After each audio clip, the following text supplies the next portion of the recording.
17 U.S.C. 107 federal law allows citizens to use copyrighted media for fair use. That is criticism, news reporting, teaching, and parody.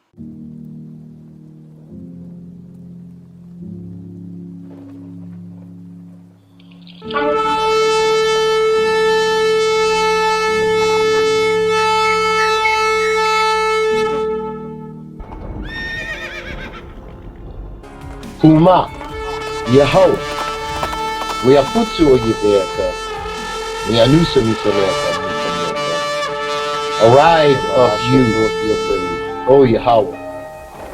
Kuma, let your enemies be scattered, and let those that hate thee flee from before thee. Let all of Yasharah, Yisrael, who love, worship, and praise Yahweh, give him thanks by saying hallelujah.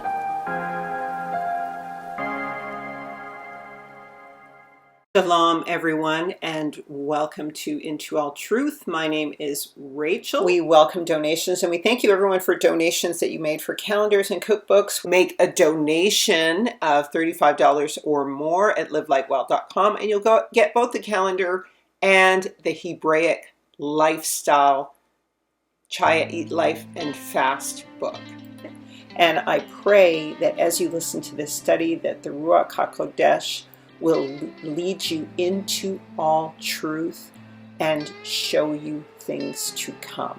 Baruch atah kulam, in the name of Yahusha HaMashiach. Stolen identity, a lock without a key. We've been the butt of the joke throughout history. Yasharel, know thyself 12 tribes. Yah's heard our cry, true Hebrew Israelites.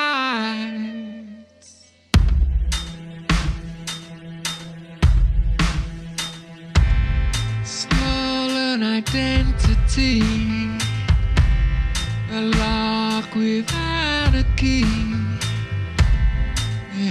So today we are covering the four carpenters. The primary first carpenter is the Medo Persians, and the four carpenters are the ones who will repatriate Israel to the land, and they're the same ones who scattered Israel to the four corners of the earth. So today we are featuring the Medo Persians, and those are the people in the zone of the Assyrians as well. And so we're just going to get into a general study on the four carpenters, and then we will get specifically into the Medo Persian Empire. The reason why I wanted to do this video is because I've explored these scriptures on the invasion of the Promised Land and how it goes about. And there's a prophecy of how it takes place. In addition to that, there's also the prophecy of four carpenters repatriating Israel to their land. All right, so the four carpenters are described as four artificers, okay? Four artificers. And so it's going to be by prophecy and scripture that we determine who these people are. So the four carpenters. Zechariah 2. And I lifted up my eyes and looked, and behold, four horns. And I said to the angel that spoke with me, what are these, my Lord? And he said to me, these are the horns that have scattered Judah and Israel and Jerusalem. And the Lord showed me four artificers. And I said, what are these coming to do? And he said, these are the horns that scattered Judah, and they broke Israel into pieces, and none of them lifted up his head. And these are come forth to sharpen them for their hands, even the four horns, the nations that lifted up the horn against the land of Yahuwah to scatter it. And I lifted up my eyes, and I looked, and behold, a man in his hand with a measuring line. And I said to him, whither goest thou? And he said to me, to measure Jerusalem, to see what is the breadth of it, and what is the length of it. And behold, the angel that spoke with me stood by, And another angel went forth to meet him and spoke to him, saying, Run and speak to that man, saying, Jerusalem shall be fully inhabited by the reason of the abundance of men and cattle in the midst of her. And I will be to her, saith Yahuwah, a wall of fire round about, and I will be for a glory in the midst of her. Hallelujah. So you guys, that is the promise of the end of the scattering, the final regathering. But we should take a look at this because these are the translations, two different translations. And I lifted up my eyes and looked, and behold, 4 horns. And I said to the angel that spoke with me, What are these things, my Lord? And he said to me, These are the horns that have scattered Judah and Israel and Jerusalem. And Elohim showed me 4 artificers. And I said, What are these coming to do? And he said, These are the horns that scattered Judah, and they broke Israel in pieces. And none of them lifted up his head. And these are come forth to sharpen them for their hands, even the 4 horns, the nations that lifted up the horn against the land of Yahuwah to scatter it. Okay, so that is the Septuagint version. And down here is the KJV version. Then I said, What come these to do? And he spake, saying, These are the horns which have scattered Judah, so that no man did lift up his head. But these are come to fray them, to cast out the horns of the Gentiles, which have lifted up their horn over the land of Judah to scatter it. So this is King James, and it's a Masoretic text translated by the Ashkenazis. So it's very clear here when we read that it says, These are the horns that scattered Judah, and they broke Israel into pieces, and none of them lifted up their head or had any sympathy.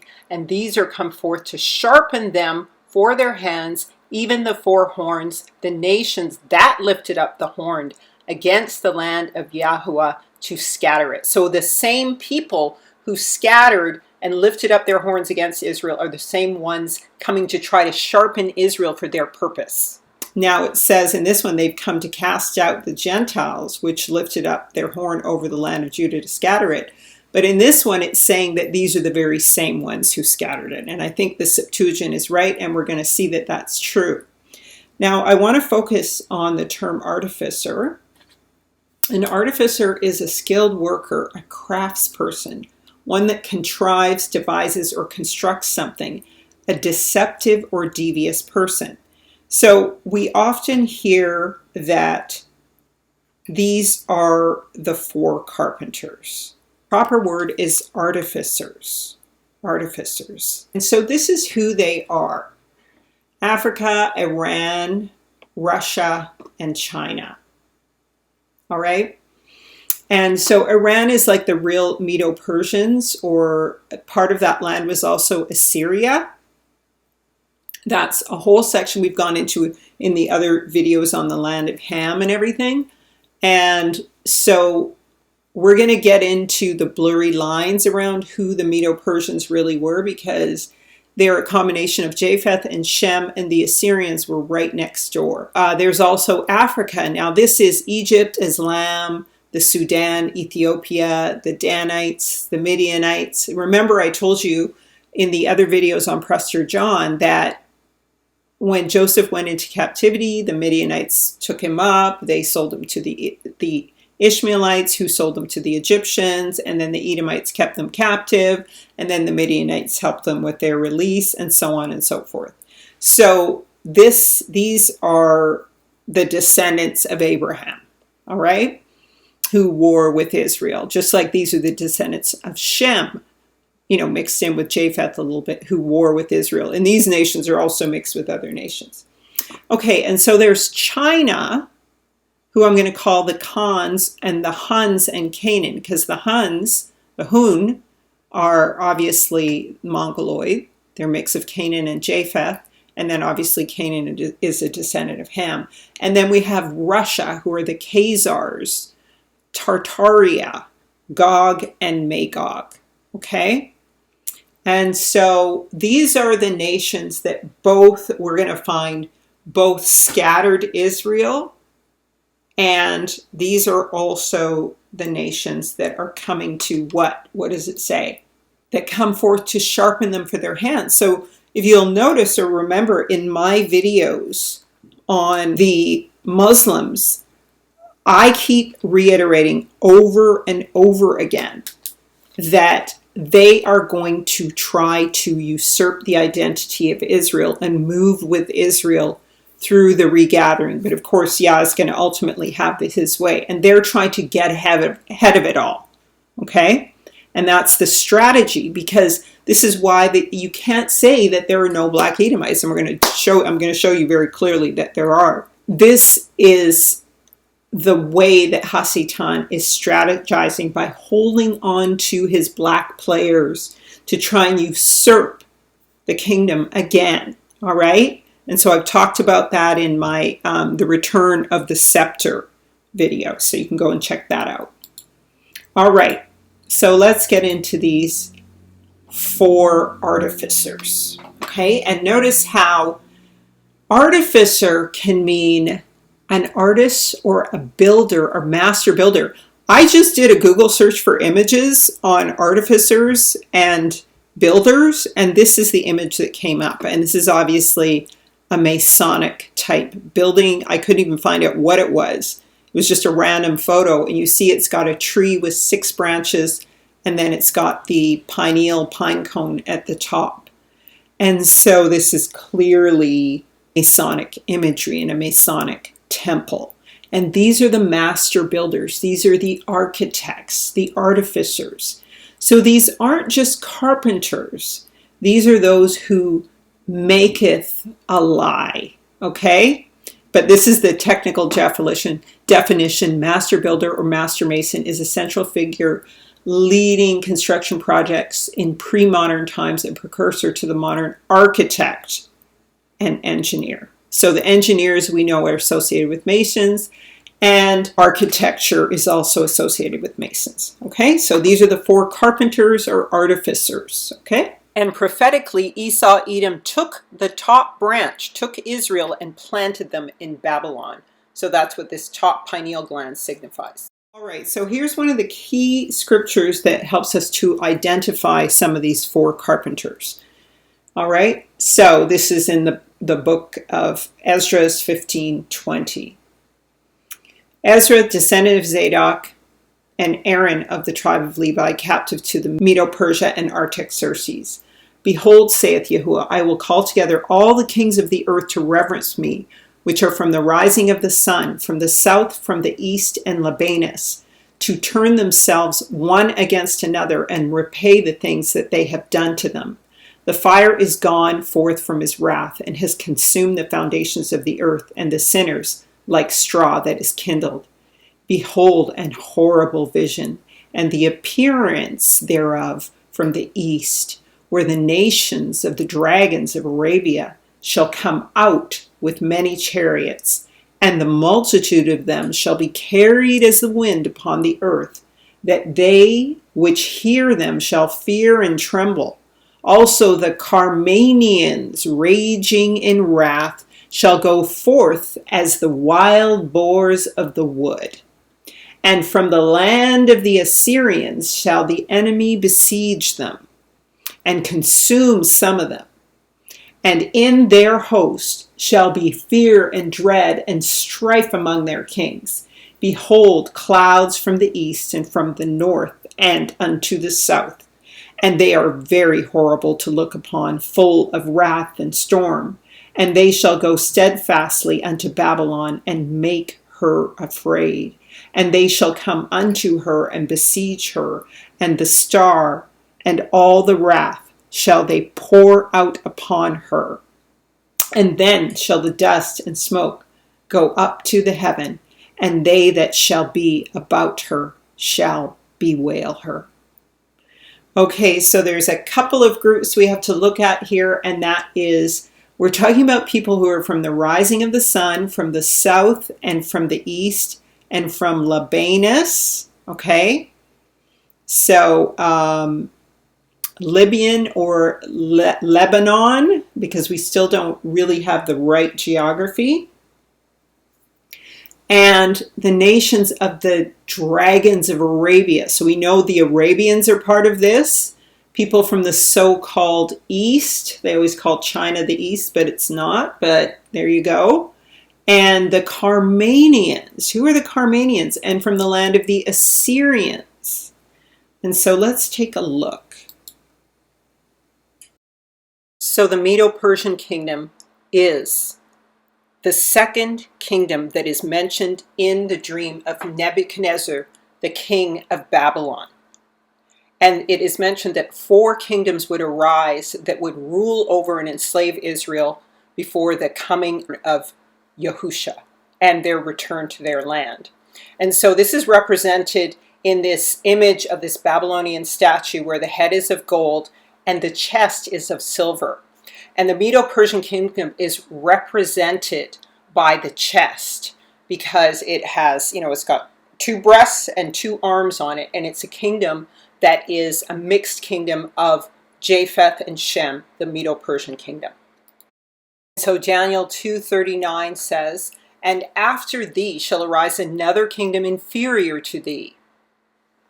More detail is given in Daniel 7:5, "And behold another beast, a second, like to a bear, and it raised itself up upon one side, and it had 3 ribs in the mouth of it, between the teeth of it, and they said thus unto thee, Arise, devour much flesh." In the book of Isaiah, 175 years before it happened, the Medo-Persian kingdom is also mentioned when it says, "Behold, I will stir up the Medes against them, which shall not regard silver, and as for gold, they shall not delight in it."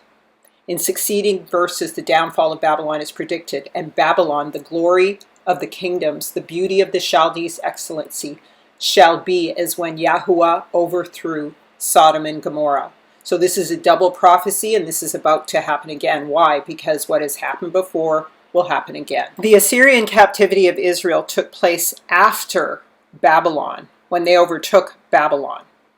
And that was in around 7 to 800 BC. The Assyrian and Medo-Persian Empire were almost the same empire at one point. That's why the bear holds 3 ribs in its mouth. The Medo-Persian Empire takes Israel captive, and Cyrus plays a particular role, and he's given a special anointing by Yah. And so this is how we begin to tie in the times of the Gentiles beginning. Regarding Esther, in Ezra 6:14 and Nehemiah 2:1 and Daniel 5:3-1, these are all the same person. Cyrus, Artaxerxes, it's just what people from different places in the world called this particular king. And of course, you know who the author of confusion is. So just so you know, so Artaxerxes or Osiris or Darius the Median had a child with Esther, the Hebrew Israelite. She was from the tribe of Benjamin, and that child was called Cyrus, the Persian. And Cyrus is the one, because he's half Hebrew, his mother's Hebrew, he commissions the building of the second temple. Okay? He commissions the building of the second. I really have to apologize for the last study I did. I just rushed through it and it wasn't organized and I just blew it. So I have to go over some stuff with that again. So I'm going to really take my time here so the communication is clear and you guys can enjoy this. So if I'm not making myself clear, this is the prophecy of this second Exodus. The second Exodus. All right? And I want you guys to get ready for it, because at the end we're going to show you how things are lining up with this prophecy of the open door, about how these nations are trying to conspire to fulfill prophecy, and that is to invade the land of Israel and defeat the Babylonian Empire. And so this is all building towards that. So please stay tuned for the end.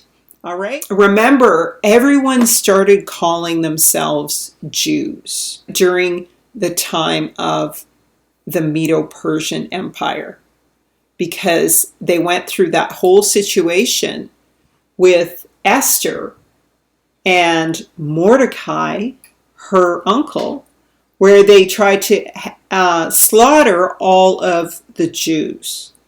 And that was one of the sons of Esau. And so because of that, what happens is that everyone, all the Edomites, start calling themselves Jews at this point in the book of Esther 8:17.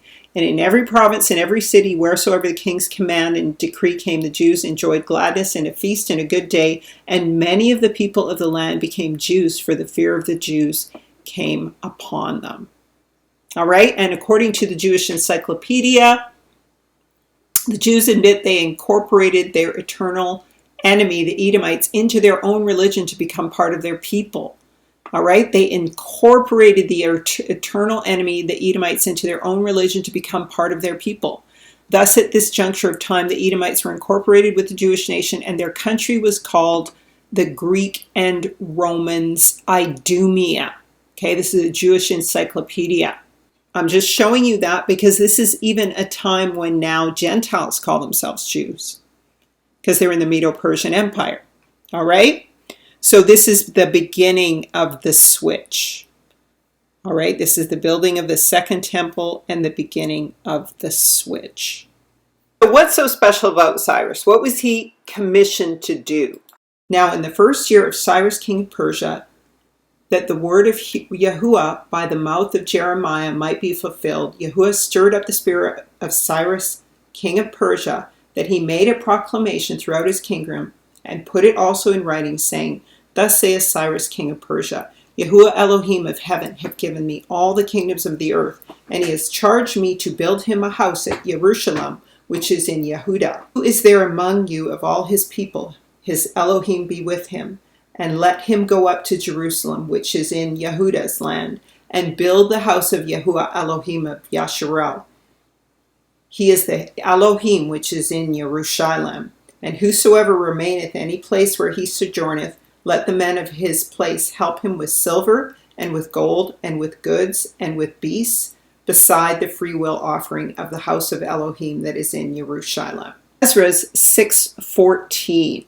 The elders of the Jews builded, and they prospered through prophesying of Haggai the prophet and Zechariah the son of Iddo, and they builded and they finished it according to the commandment of Yahuwah of Israel, and according to the commandment of Cyrus and Darius and Artaxerxes, king of Persia. And the house was finished on the third day of the month. On the third day of the month, Adar, which was in the 6th year of the reign of Darius the king. And just note with that, Yahusha was raised on the third day. All right?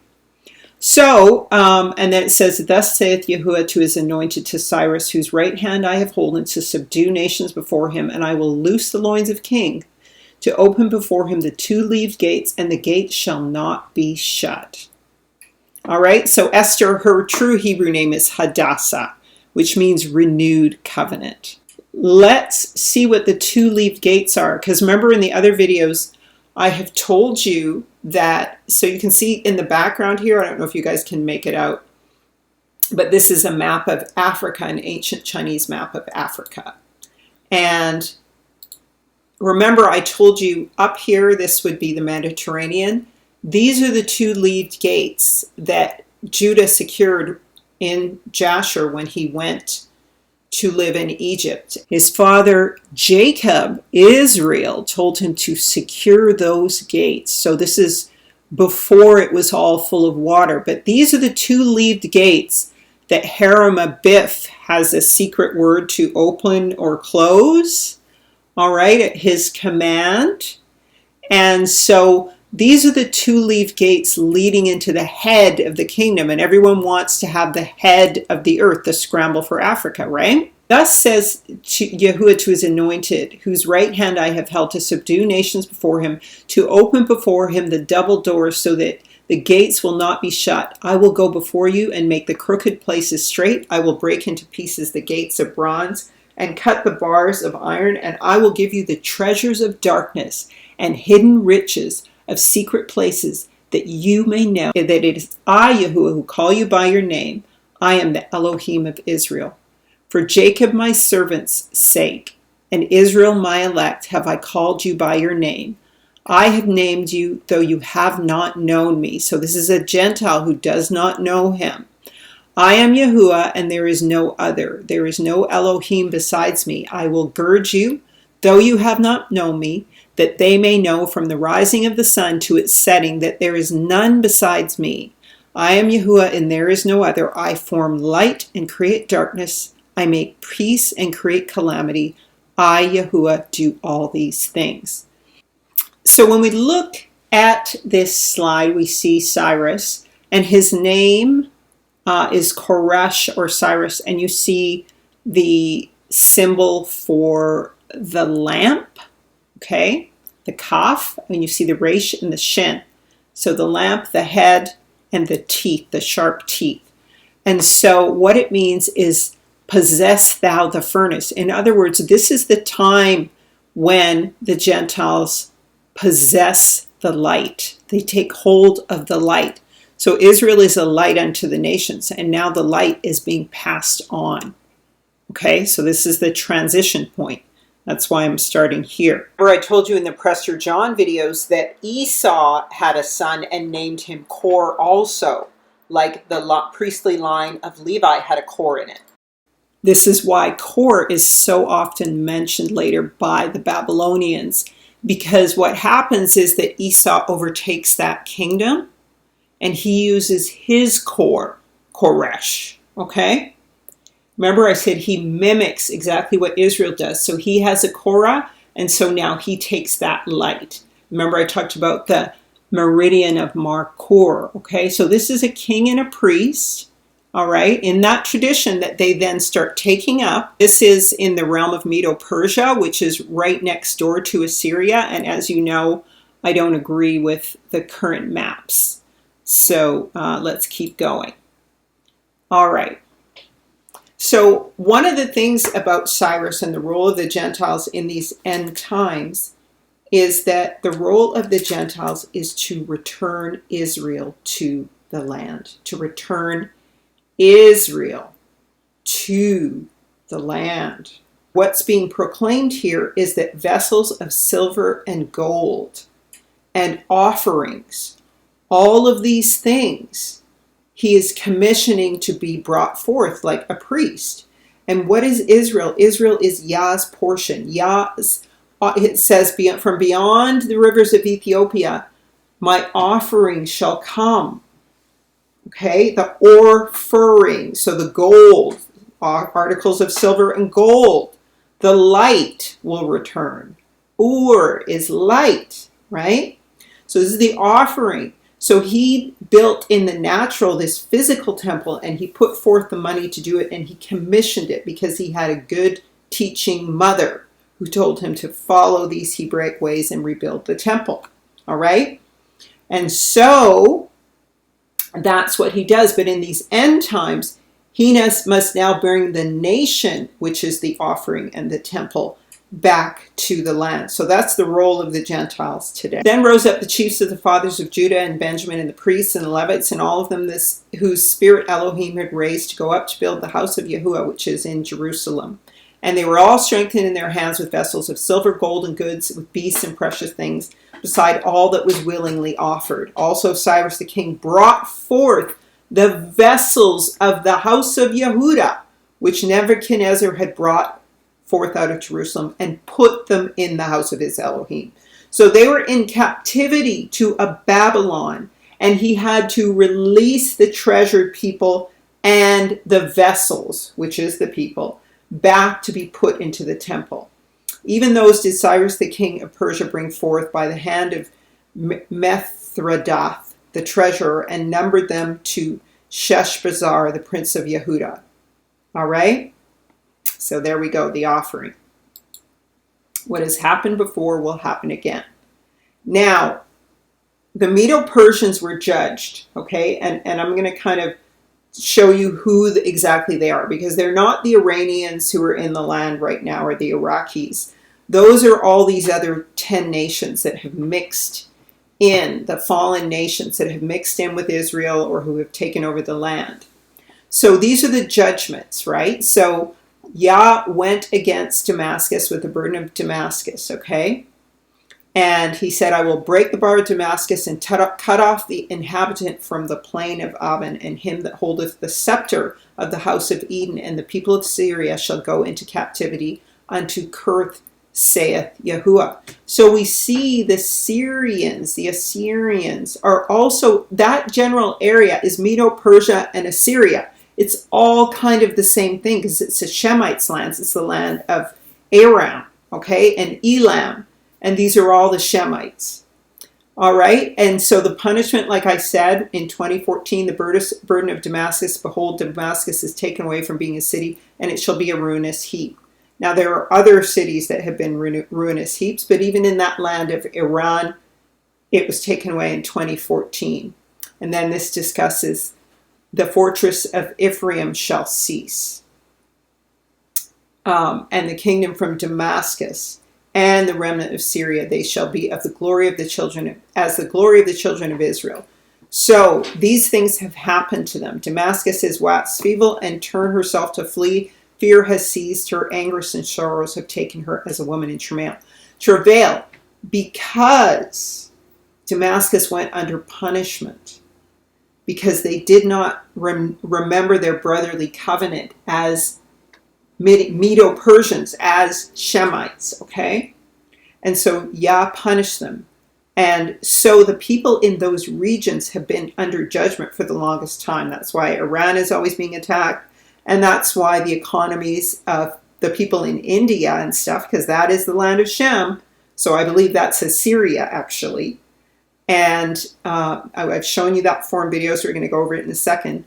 But they have been under judgment. Remember, Roman Emperor Lucius Septimus Severus, Roman Empire from 193 to 211. After consolidating his rule over the western provinces, he waged another brief, more successful war against the Parthian Empire, the Persian Empire, sacking their capital in 197 and expanding the eastern frontier to the Tigris.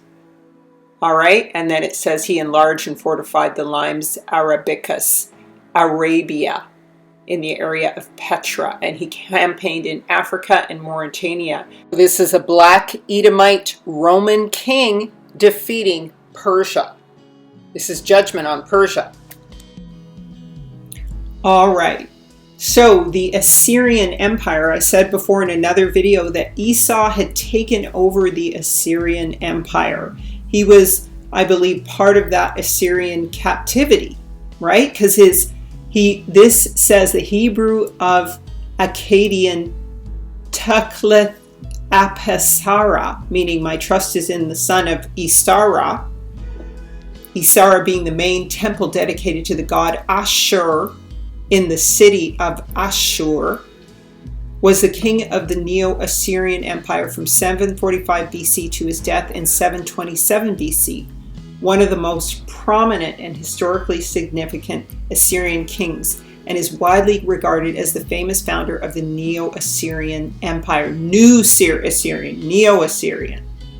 Okay, so Esau became the king of Babylon when he killed Nimrod, and Babylon is Egypt. We always go over that. Mitzrayim, Babylon, Egypt, all the same thing. That is his empire.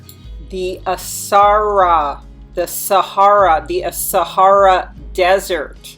Remember, Prester John always talked about his desert that was an ocean of desert. Prester John is Sahara. And it says that the Assyrians would be rebuilt and repatriated even before Israel, because Israel did so wickedly. And we see the East Indians in India, Assyria, are coming up now, right? Economically and power-wise, because they were repatriated even before Israel. They've been built back up again before Israel. It's not the people they call the Assyrians. It means there's the descendancy from the fallen angels, a lot of them in there. And there's a lot of other brown people in those lands too. Dragons of Arabia, and also the Carmanians. So when we look at the word karma, I said, hey, karma, what about karma? I looked it up on the map, and it's in India. So like I said, this is the land of Shem, All right, and the Carmanians. It's a place in New Delhi, which is the capital of India. All right, Carmania. All right, so it's spelt differently with a K here. Carmania is a place in the region of Bihar, India. Here are some images of the land, Bam Fortress, etc. Kerman Province. You guys can go ahead and look this up. Got that from Wikipedia. And now we talked about before how in India there was at the edge of it this place on the rock of Sri Lanka. So Sri Lanka is just off India because it seems like it broke off in some kind of catastrophe, right? But in Sri Lanka is this cave temples of the lion. Now this could be a dragon or a tiger, or it could be a lion, because there were these images of this lion around as well. And so that could be Lion of Judah.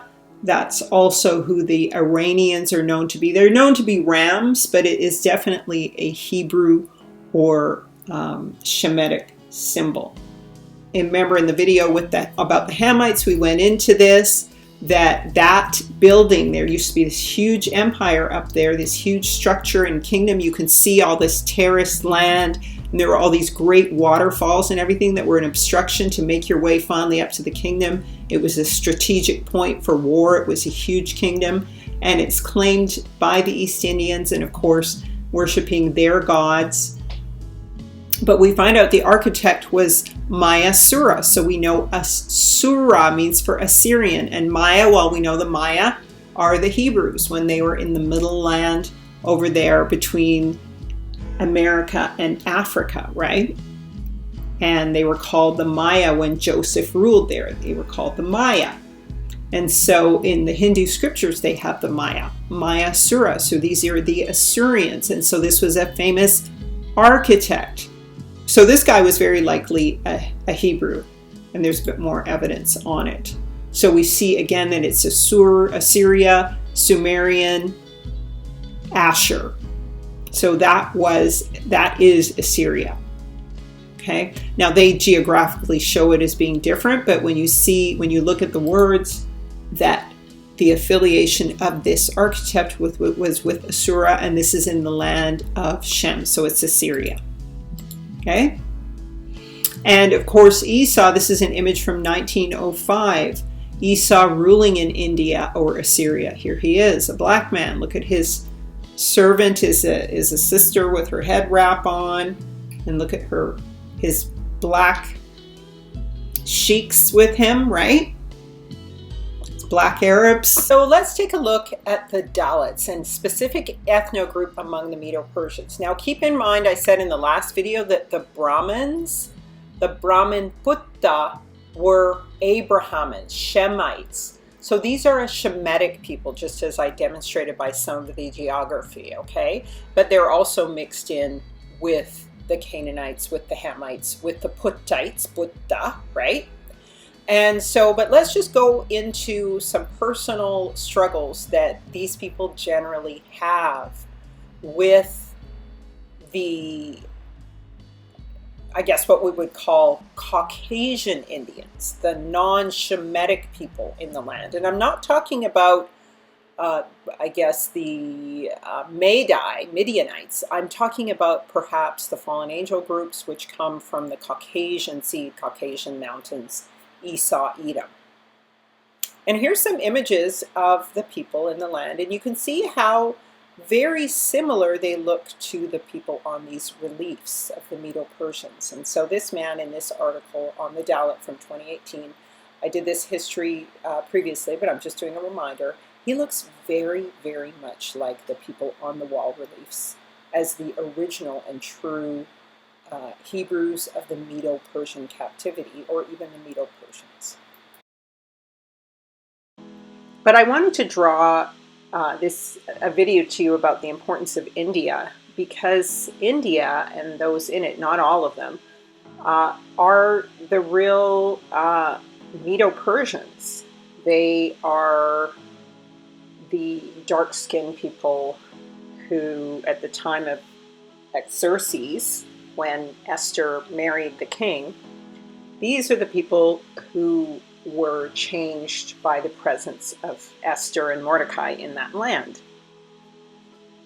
And so this is the Medo Persian king that is going to be in part blessed with repatriating Israel, or whom we could consider to be the fourth carpenter. And what is really interesting about some of these people in the land of India, and a lot of them are in both Pakistan and India. Now, Pakistan and India have been divided by the Europeans. But here's an interesting article about a people called the Untouchables, who are also called the Dalit. Now, I told you that the door to Israel is opened through Iran for the true people to come home, and it's called the Dalit, the door. And there's actually a people in India, a persecuted people called the door. So it says, tell everyone we scalped you, how caste still rules in India. Geetabai Jatav and her husband Sardar Singh Jatav sent her at the government hospital in Gwalior. Mr. Sardar, a Dalit, was attacked by an upper caste man. So Mr. Sardar was a Dalit. Okay? So I'll just keep reading. He went for a walk, and a higher caste man named Mr. Sardar greeted him with a punch in the face and broke his arm and pinned him down. And nobody came to his help. And this man stuffed a rag in his mouth, and he pulled out a razor and began to scalp him. And then he says, tell everyone we scalped you. So Mr. Sardar is a Dalit, a class of Indians who are not just considered lower class, but technically outcast. Now remember, the scripture says they have called thee an outcast.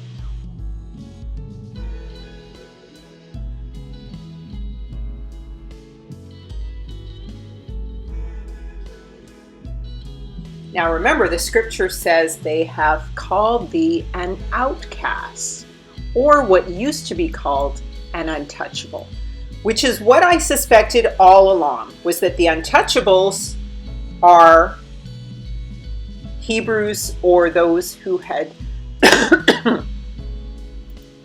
bowed their head to Yah. This article says that this group is considered so unworthy that they're not even in the caste system. Many Hindus believe that the Dalits are less than human and are spiritually unclean.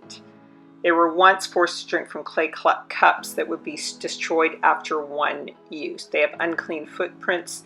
They're ostracized in Indian society because they are considered unclean, untouchable. And it says here that they have defied social traditions and gone on to achieve great success in society, becoming doctors, writers, politicians, leaders. India even had a Dalit president who was elected president of India in 1997. So they are still considered outcasts by many upper caste people. And the Hindus still look down on them. Now, this Dalit population is estimated to be more than 300 million, and they've been abused as long as anyone can remember. And the violence against them is rising, so I'm wondering if these are Hebrews. And they're often greeted with unchecked brutality. So that's where he was attacked.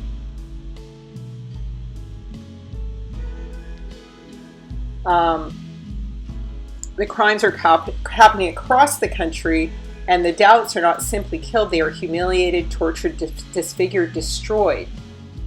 And then, of course, Avati Ramaya, a sociology professor at Mumbai, says we have a mental illness. You think that India being a world power or global power, sending satellites into space, as long as Hinduism is strong,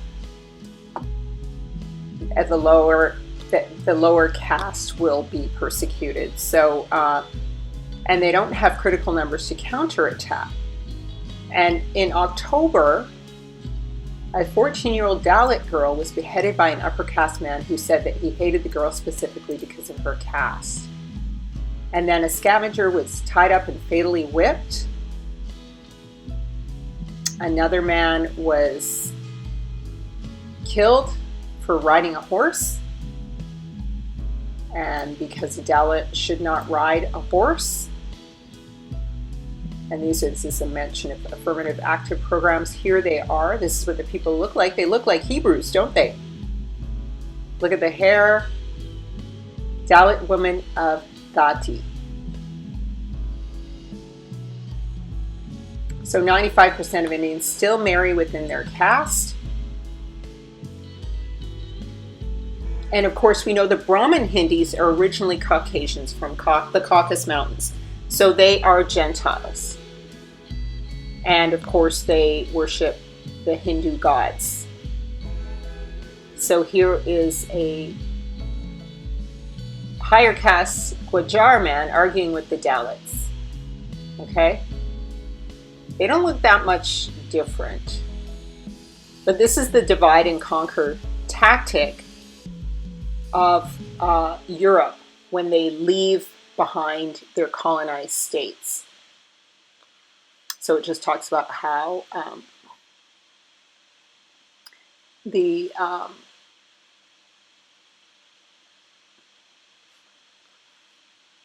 living under their persecution. The article even compares their circumstance to that of the people in the Jim Crow era in the United States. Mr. Sadar said that while he was being scalped, the Gujars taunted him for wearing a turban, something the Dalits are not supposed to do. And he remembers the men saying, "We're going to take away your crown." Now he has a horrible scar that will remind him for the rest of his life that what the higher caste men did to him. "I wish I were in a different caste," he sighed. I think at the end, he's not going to wish that. So I thought this was really interesting in light of what is going on in these present times, because these are, that when we look at the true Medo Persians, they are very dark people with slightly kinky hair and long hair. These are the original people. It's not, as I said, the Caucasian people, the Turkish who largely inhabit, and other Gentile nations who inhabit much of Iran today. There's a real mix of people there, but it's trodden down by the Gentiles, like most of that region. And what's really interesting here is that this article is what brought it to my attention, because it says, are the Brahmins the Dalits of today? So it talks about how they're starting to be persecuted. But the point of all of this is to say that these people are the Dalit, the door. The people in those regions will help to open the door to the promised land, and are probably closer to the true descendants of the Medo Persians, who were a dark people with thick, long hair. And look how much this Dalit on the right looks like a brother. And look, notice his hair is kinkier than the man on the left, who is Brahmin Hindi. So the man on the right is the Dalit. So I think he's a Hebrew, but this may be also those among the people of India, Pakistan, Iran, who did become and intermingle with the Hebrews. So around the time that Gandhi, through his protest, won the freedom of, quote, India, basically in 1947, England pulled out and divided India and Pakistan. And of course, this is what the Europeans always do. A nation divided cannot stand, is what Yeshua said. Again, a nation divided cannot stand. So the strategy of the colonizers, of the British of Europe always is to divide a people so they cannot stand. So the partitioning of India was in 1947. And so what they did was they split Pakistan in two and set it on either side of India. So you have India in the middle and East Pakistan on one side and West Pakistan on the other side, close to Iran. And then as far as Kashmir, the princely state, was concerned, they left the people of India and Pakistan to fight over that. Now, the people of India and Pakistan share resources like water and oil and crops, which they export as well in many, many products. But the other way that, of course, the Europeans, the British, divided them was by religion. So there was a migration of the two different groups of religious people across borders in 1947 after this insane divide and conquer division took place. So they made the Muslim area Pakistan, and then they made the Hindi and Sikh area India. And of course, India has a lot of the Brahmin Hindis in power there. So they are the Caucasian people, the people of the Caucasus Mountains. They are not Shemitic people. They are people of JAPETH and other kinds of background, seed, fallen seed, or Neanderthal, or whatever. And so the consequence of all of this, of course, rather predictably, was rioting, the New Delhi riot, in which tens of thousands of people were killed or killing each other in rioting. So again, as usual, the Europeans parted people's land, and this is the word of chastisement from Yah to Babylon. You have parted my land, therefore I will part your land. So this is what the West always does. This is what the Iron Kingdom, the woman on the beast, always does, is sets up nations and then leaves them in a state of division. What does Scripture say? A nation divided cannot stand. And so this is always this strategy. There are many, the true Medo Persian people are the true, as you could say, Shemitic peoples of India. And of course, the Medo Persian Empire includes Iran, but it also includes India and Pakistan. So let's be very clear that that's how far the Medo Persian Empire extended.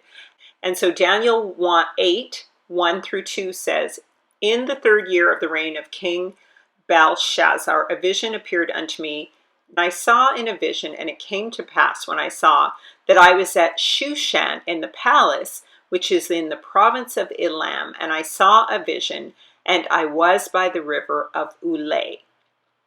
So in Daniel's vision, the prophet sees himself at Shushan Palace in Elam by the river of Ulai. So this is part of the Medo Persian Empire. The palace of the Medo Persian Empire was at Shushan. And let's just take a look at Esther to give us a description of it. According to Esther, now it came to pass in the days of Osiris, this is Osiris which reigned from India even unto Ethiopia, over 127 provinces, that in those days when King Osiris sat on the throne of his kingdom, which was in Shushan, the palace. So we know the palace was in Shushan, and we see here depicted people of Ethiopia and Nubia coming to give tribute to the king Osiris, or the kings in Medo Persia. As the empire extended all the way through Edom and Arabia and Israel, all the way down into Ethiopia. And so European maps generally do not depict this entire empire correctly. Now, when we go down to Esther 1, verse 9, it says, also Vashti the queen made a feast for the women in the royal house which belonged to the king Osiris. But the queen Vashti refused to come at the king's commandment to his chamberlains. So the purpose of displaying the name of his queen, Vashti, is because it is a very common East Indian name. It is a very common name among Indian people because of the influence of Hinduism. But it is the queen of Osiris is an East Indian woman. So we know that this empire is in India. And here's another Hebrew group amongst the Indians.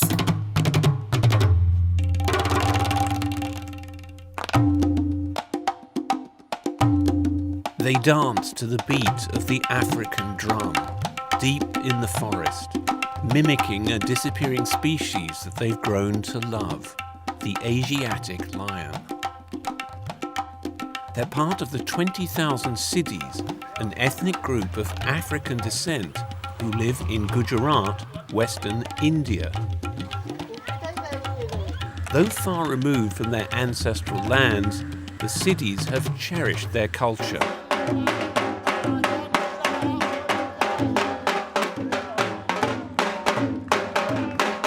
Now it's a source of income for them. कहीं hotel होता है, पहले हमने 1500 से start किया, तो इसमें से रोज़ का 2-3 सीज़न होता है, तो 6 प्रोग्राम रहता है, तो उसमें 1 आवर का खेल रहता है. Imran is a Siddhi, a descendant of the Bantu people from southeast Africa. He believes his ancestors originally came from Uganda. Now he lives in a small village called Jambor with his mother and grandmother. The village is surrounded by the forest of Gir, the last bastion of the world's 500 remaining Asiatic lions.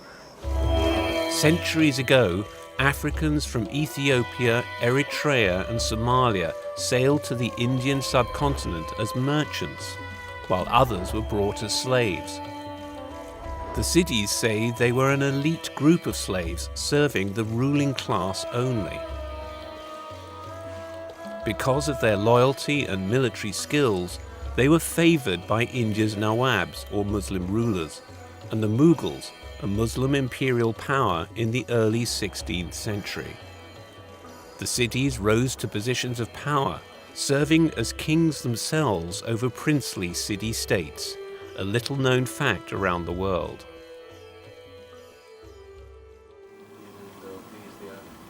Ambassador Saeed Akbaruddin, India's representative to the United Nations, says the Siddhis form an important part of India's history. These were a very small minority.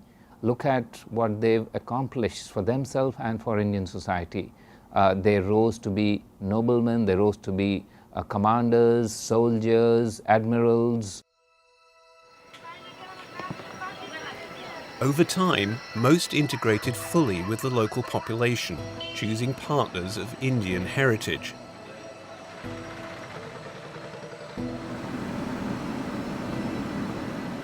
To preserve their African identity, some isolated themselves, creating small villages in various parts of Gujarat.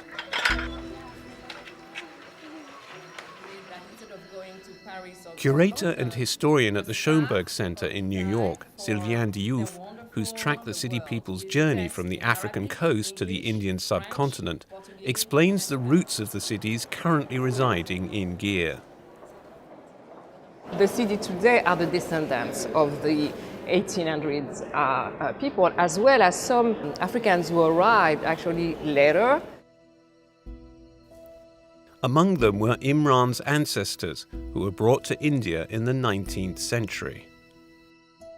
और जो जूनागढ़ का जो नवाब था वो लाया हुआ था, किसी को बॉडी करके ले लाया था, कोई ऐसा कोई जिसे पटरी है, ट्रेन का पटरी, तो उनको उठाने के लिए कोई इंडियन का कोई काम नहीं है कि उठा सके. तो हमारे लोग जो जैसे मजबूत होते हैं, स्ट्रॉन्ग के लिए वो उठाना ज़रूरी है, तो वो लोग भी इसमें भी आए थे, कोई लोग बॉडीगार्ड के लिए आए थे, इसलिए यहाँ पे लाए हुए हैं.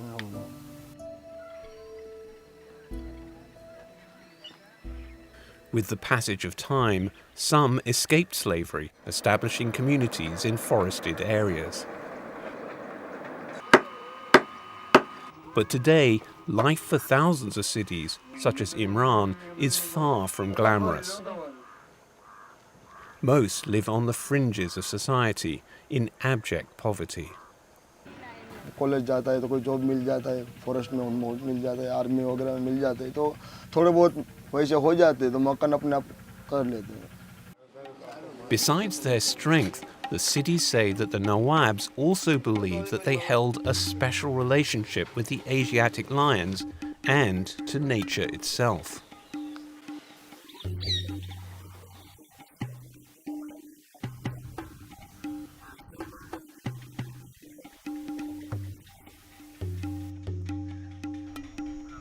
जैसे हम लोगों को पता रहता है कि लायन कब डेंजर में होता है, उसका हाव कैसा है, वो सब देखना पड़ता है कि जहाँ जहाँ हम लोग हैं वहाँ लायन है ही, मगर उसको क्या है कि हम लोग परेशान नहीं करते कि हम लोगों का जो परिवार है उसको परेशान नहीं करता, घर जैसा माहौल रहता है वो.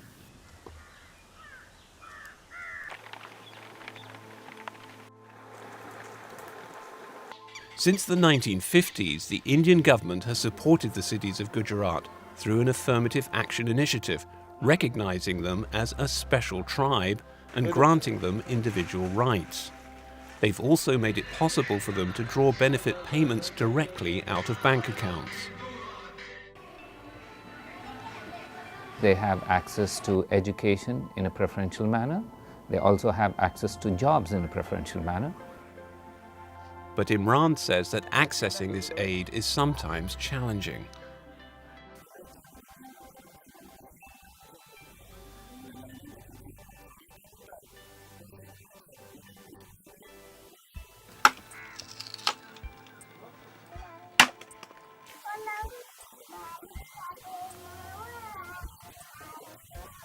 आपका जो हम कर रहे हैं ना उसका मकसद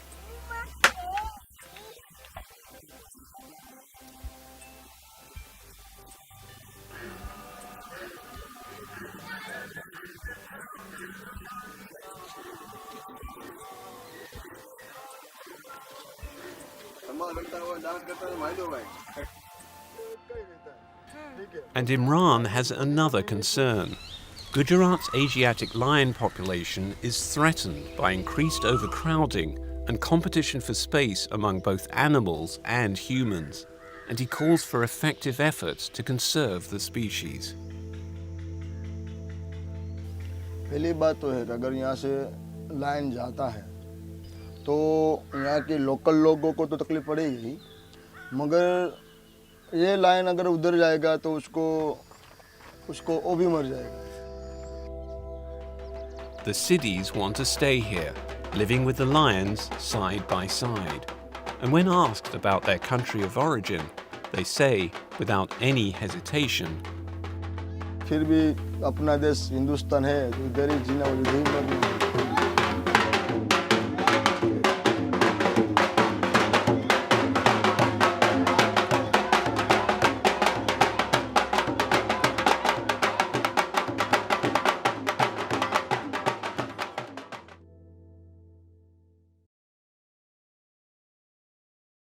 Seen the situation in Ukraine, you've seen how the world is responding. Now let me show you how the world is covering this invasion. I'm talking about the media, especially Western channels. How are they covering Russia's invasion? With blatant racism.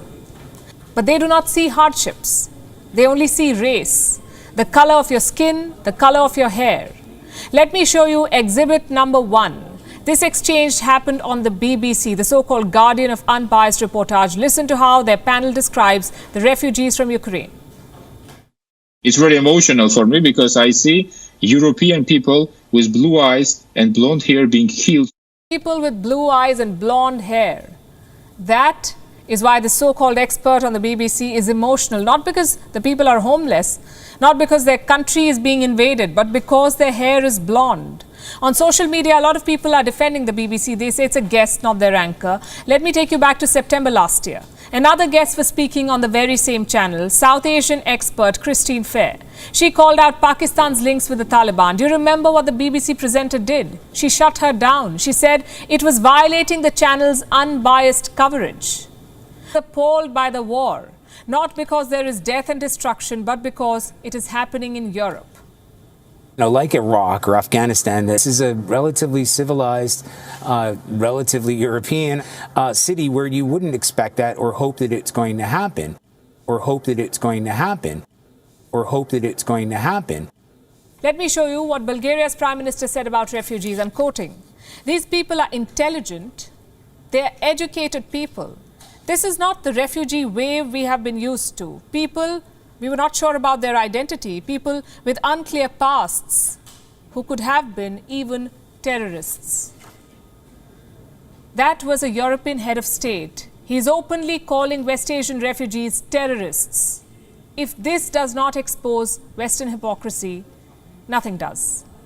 They invaded Asian and African countries. They waged war. They committed war crimes. And when the people fled, they shut their borders. What does this tell you? That refugees were never the problem. That money or borders were not the issue. The issue was race. What did I tell you guys? This is the land of Shem.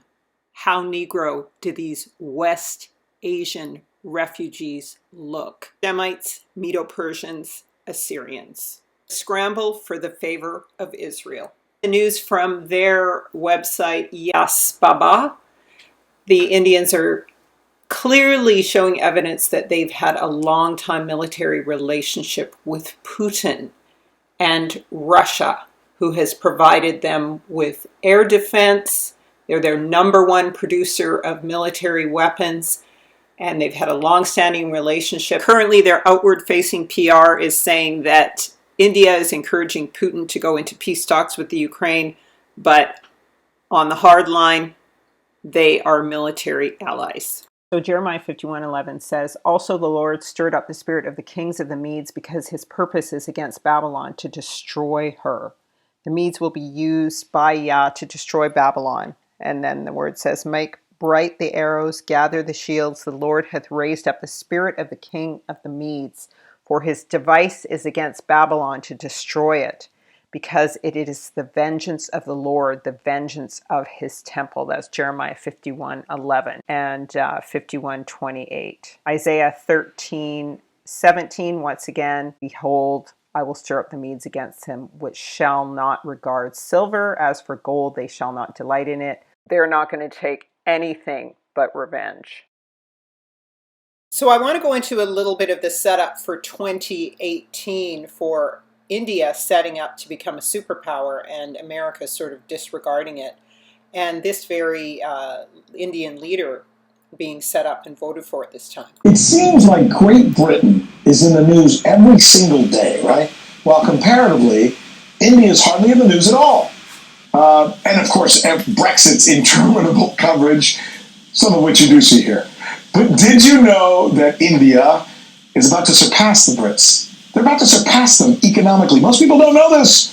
As the 5th largest economy in the entire world, they also have nukes that are pointed at Pakistan. So, India matters. Here's the thing. They rarely get much news coverage. Tonight we focus our attention on India. Why? 900 million people went to the polls to re-elect Prime Minister Narendra Modi, who is a Hindu nationalist, by the way. And remember that. So what does this mean for the direction of the country? How does this affect us? And more importantly, perhaps, the conflicted relations that India continues to have with Pakistan. Jay Kanzara is one of the directors of the Hindu American Foundation, and he's good enough to join us now live to bring us up to date on this topic. Hey, Jay, given who this guy is, this president who was reelected, and he seems to be, if I can use this term, correct me if it's wrong, a Hindu hawk, should we be more concerned about what he might do regarding Pakistan?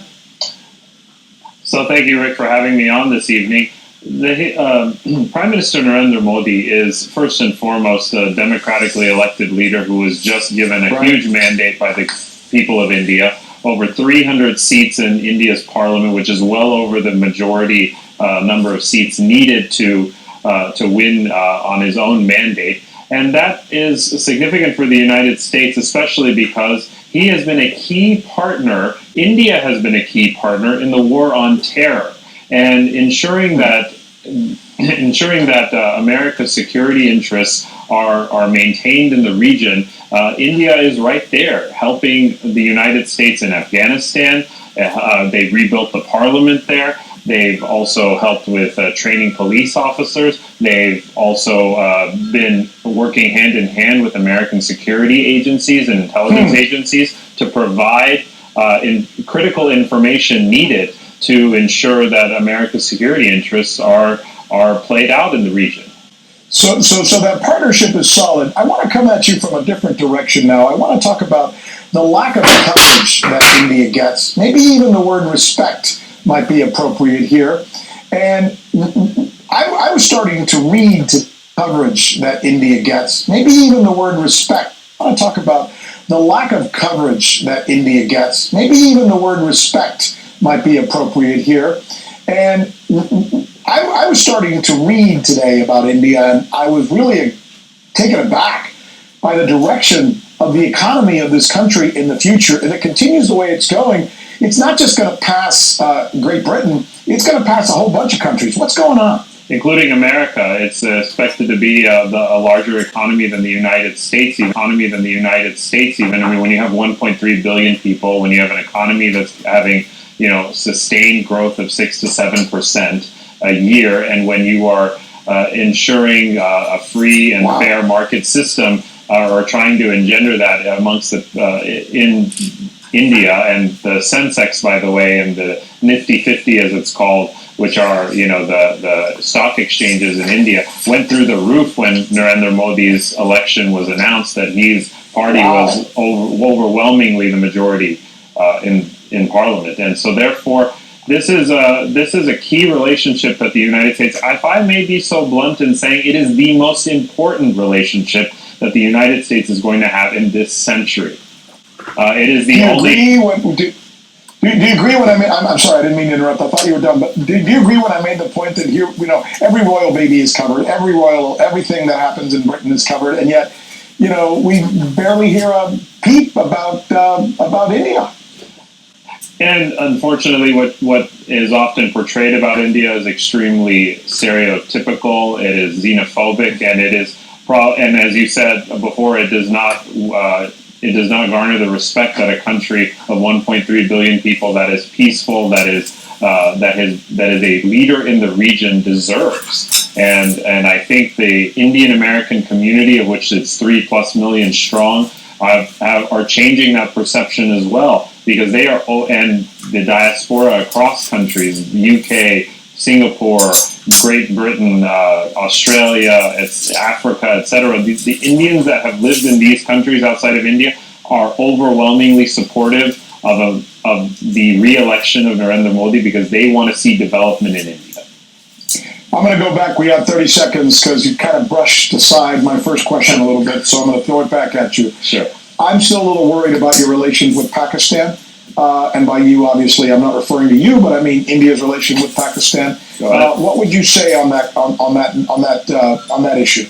Well, I noticed that Prime Minister Imran Khan did tweet at Narendra Modi this afternoon, in which he said that he wants to work towards peace and prosperity in the region. And I think the Prime Minister of India has nothing but those intentions. And Pakistan has to reign in terror. They recently perpetrated a terror attack from their territory in Kashmir, the Indian state of Jammu and Kashmir, and this was simply unacceptable by the international community. I think the international community is standing with India on combating terror, including Gulf countries such as the UAE and even Saudi Arabia. And then, as you've heard in this video from RT, the Indians have very much sided with the Americans. They've got a larger Brahmin caste, Caucasian caste, and they have been supporting Iraq, and they are standing against, quote, terrorism, and they are calling the Pakistanis terrorists. And so when the scripture talks about these wars and battles that will take place, at first, the Medo Persians are part of Yah's vengeance against Babylon. And then, when Babylon comes to attack, they side with her. So this could be the split between the Pakistanis, or the true people, including the Dalit people, the untouchables, versus the Brahmins, who are now beginning to consider themselves a minority and realizing the fall of the Gentile powers in their community. So what may happen is that the people who are of Islam or of Iran or of the untouchables within Pakistan and so forth may, because they are being pushed away by the Americans, may choose to go over and side with Iraq in order to break open that door, right? And then the people of India will side with America. And but then eventually, when Russia comes back a second time to a people in unwalled villages and unsuspecting people in unwalled villages, and goes in a second time to take a spoil, then it says at that time that the Medo Persians will be on their side also. So that may be a time when India has actually sided with them. So I guess we'll just have to see what happened. But anyway, I wanted to put that in as a note. These guys are part of the 4 Carpenters, the people of India and Pakistan, the true Medo Persians. Okay, so thank you so much for watching. Baruch Atah. Shalom. Please like, subscribe, and share. Like, subscribe, and share. I encourage you to make a donation at livelightwell.com into alltruth.net, and in order to obtain a calendar, the Moed appointed times, and Chaya Eat Life and Fast. They enable us to live our lives Hebraically, to line up with the appointments or meetings with our Creator, who pours a message and a word into us and guides us into all truth. And it's by using these types of tools that we can remain faithful to our Elohim's word and enter into the promise. Okay, so it's not just a cookbook, Chaya Eat Life and Fast. It's about a Hebraic lifestyle, fasting, and the divine procession of life and order, and the Hebraic foods and healing, okay, from a Hebraic perspective. And so it helps you to line up with Yah's commands. Subah Yahuwah, Rev Olav Yasharel. Return, O Yah, to the countless thousands of Israel. Israel, who love, worship, and praise Yahweh. Give him thanks by saying hallelujah.